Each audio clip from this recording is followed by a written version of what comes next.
چالش بزرگ: زنان عاشق چه مردایی میشن؟ امروز با یک چالش جذاب همراه شما هستم. سوال اینه: زنان عاشق چه مردایی میشن؟ این چالش میتونه خیلی جذاب باشه چون هر کسی نظر متفاوتی رو داره. دوست دارم بدونم زن، مرد، دوست دختر، دوست پسر چطوری فکر میکنید و چرا؟ نظرتون رو در کامنت ها بنویسید و با ما به اشتراک بذارید که زنان عاشق چه مردایی میشن. سلام، مریم هستم، یک روانشناس و مربی حرفه‌ای در آنتاریو کانادا. من ویدیوهایی رو میسازم که به شما کمک میکنه بهترین رابطه جنسی و عاطفی خودتون رو داشته باشید. لطفاً با ساب و لایکتون ازمون حمایت بکنید. ممنونم که کنارمون هستید. همتون رو دوست دارم. در رخت خواب خوب ارتباط برقرار کن. رابطه جنسی یک عامل مهم در روابط هستش. بنابراین برای اینکه یک رابطه جنسی خوبی رو داشته باشید باید درک بکنید که چطوری در رخت خواب یک زن رو راضی بکنید. عاشقانه: چند هفته اول عشق رو به خاطر بیارید که هر چیزی رو که فکرش رو میکردید امتحان کردید تا زنتون رو تحت تاثیر قرار بدید. این یک فکر کوچیکه که تقریبا همیشه توسط مردا پس از وارد شدن به یک رابطه جدی فراموش میشه. حالا دیگه نیازی نیست که گلبرگ های گل رز رو در تمام سطح روی تختتون پخش بکنید و نحوه نواختن آهنگ دلپذیر برای زنتون رو یاد بگیرید. این لزوما تعریف عاشقانه نیستش. درست کردن شام برای او، خریدن گل برای او، رفتن به یک سفر جاده‌ای آخر هفته، اینها همه حرکت‌های عاشقانه است. زنان مردی رو میخوان که از اونها قدردانی بکنه، در حالی که اولین موج عشق هیجان انگیز ممکن هستش که برای مردا سوسو بزنه، اما هرگز برای زنا اینطور نیستش. زنا دوست دارن با اونها با عشق، محبت رفتار بشه. به دنبال راههایی برای روشن کردن روز او باشید. همیشه اون روزهای خاص رو به یاد میاره و لذت میبره. مردی که با او احساس راحتی بکنه، اگر نتونه جلوی شما برهنه راه بره یا با دستش بعضی از غذاها رو بخوره یا پاهاش رو برای یک هفته اصلاح نکنه، این راحت نیستش. البته این دوره رو خواهید داشت که او بهترین خودش رو میخواد به شما نشون بده، اما در نهایت او میخواد آروم بشه و به شما نشون بده که کیست. اگر او راحت نباشه هرگز دیوارش رو رها نخواهد کرد و بین شما فاصله داره و رابطه شما واقعا به جایی هم نخواهد رسید.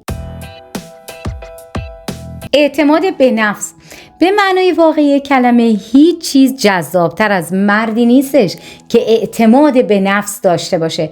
گوش کنید، واقعا مهم نیست که چه مارکی میپوشید یا آخرین آیفون رو دارید. این هیچ معنی نداره.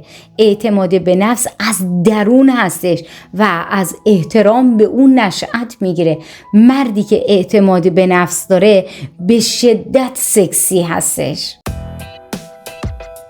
مردی که عاشق کاریه که انجام میده.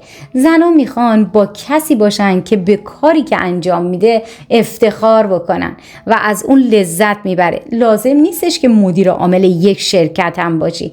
اونجایی که مهمه اینه که کاری که انجام میدی رو دوست داشته باشی، چون در پایان روز شما به خونه نزد او برمیگردی. بنابراین اگر راضی نباشید این رابطه رو هم تحت تاثیر قرار میده. میتونه او رو بخندونه. چه کسی دوست داره با کسی باشه که نمیخنده؟ البته که نه. شما شریکی رو میخواهید که بتونه شما رو بخندونه. این بیشتر به اشتراک گذاشتن یک خنده است، درسته، اما معنی این خیلی بیشتر از خنده هستش. اون ارتباطی هستش که شما با او برقرار میکنید. خنده نوعی ارتباط هستش و این چیزی هستش که ما در پایان روز بهش نیاز داریم. تو چالش ما شرکت بکنید. به نظر شما زنان عاشق چه مردایی رو دوست دارن و عاشق چه مردایی میشن؟ لطفاً نظرتون رو برامون بنویسید. شما تا این کار رو انجام بدید من هم کمی نوشیدنی بخورم.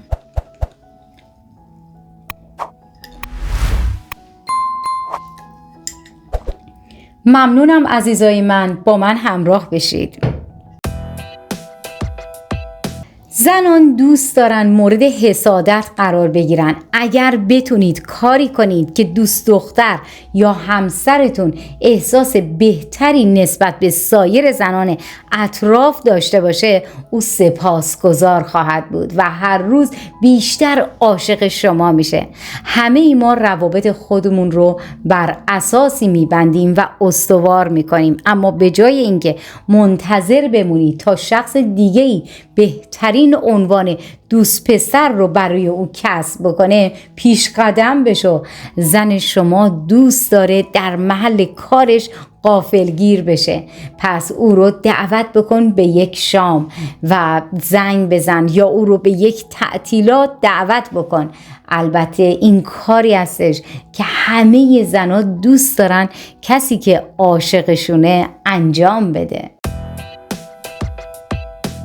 مردی که بتونه از او قدردانی بکنه. ممکنه که مدام به دنبال راههایی برای راضی نگه داشتن زن خودتون باشید، اما اگر او حرکات شما رو تصدیق نکنه، آیا احساس ناامیدی و آزرده خاطر شدن نمی کنید؟ زنان هم این احساس رو دارن. همیشه از زن خودتون قدردانی بکنید، حتی برای کوچکترین کاری که انجام میده و حرکتی که انجام میده. به یاد داشته باشید به همون اندازه که چیزهای بزرگ در عشق اهمیت داره، چیزهای کوچیک هم برای اون مهم هستش.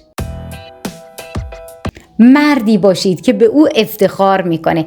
غرور یک ویژگی سطحیه اما فواید خودش رو هم داره. زنان عاشق مردی هستن که در مسیر خودش موفق هستش. آیا به کاری که هر روز انجام میدید افتخار میکنید؟ اگر از زندگی خودتون راضی هستید، زن شما هم برای شما خوشحالی رو میاره.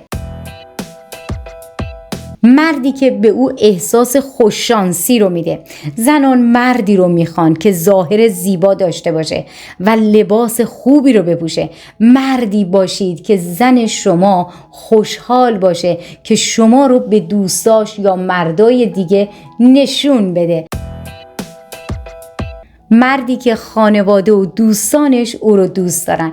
وقتی با یک زن قرار طولانی مدت رو داری، دوستان او شروع به دوست شدن با شما میکنن و همین امر در مورد خانواده هم صدق میکنه. آیا سعی میکنی دوستان و خانواده او رو دوست داشته باشی؟ زنها مردی رو میخوان که نه تنها بتونه با دوستانش کنار بیاد، بلکه کسی رو میخواد که بتونه به خانواده شما هم احترام بذاره و ارتباط خوبی رو هم با شما و دوستان شما برقرار بکنه. مردی که میدونه چی میخوادش. زنان مردی رو میخوان که هدفی رو در زندگی پیدا بکنن. اگر به این فکر میکنید که زنان در یک رابطه از مردا چی میخوان، واقعا باید به تمرکز خودتون در زندگی فکر بکنید. آیا میبینید به کجا میرید و میخواهید چند سال بعد به چه کاری مشغول باشید؟ مصمم و جاه طلب باشید و زن شما رویای شما رو به اشتراک میذاره و به شما کمک میکنه تا در مسیرتون موفق بشید. زنان شنونده خوبی رو میخوان. هنر گوش دادن یکی از رشته‌های ظریفی هستش که یک رابطه رو متصل میکنه. وقتی به صحبت‌های شریک زندگی خودتون گوش نمیدید، ممکن هست هر دوی شما در نهایت به انحراف کشیده بشید یا به شخص دیگه‌ای خارج از رابطه اعتماد بکنید. شنونده خوبی باشید و به اونچه که او احساس میکنه و میگه توجه بکنید. در هر رابطه موفق شما باید سعی بکنید که به او اعتماد داشته باشید و او حرفهایی رو که با شما در میون میذاره به او گوش بکنید. مردی که زن خودش رو برابر میدونه. احترام به همدیگه در هر رابطه مهمه. آیا واقعا به زن خودتون احترام میذارید و فکر میکنید که او هم به اندازه کافی به شما توجه میکنه؟ ممکن هستش هر دوی شما ویژگی ها یا استعدادهای یکسانی رو نداشته باشید، اما تا زمانی که به زن خودتون احترام میذارید و واقعا درکش میکنید که او به اندازه کافی خوب هستش و حتی ممکن هست در بعضی از جهات از شما هم بیشتر و بهتر خوب باشه، او حتما تحسینش بکنید و مطمئن باشید که زن شما هم شما رو تحسین میکنه و قدردانی میکنه. به نظر شما زنان عاشق چه مردایی میشن؟ لطفاً سابسکرایب و لایک کنید و یک نظر برای من بذارید. ممنونم. دفعه بعد همتون رو میبینم.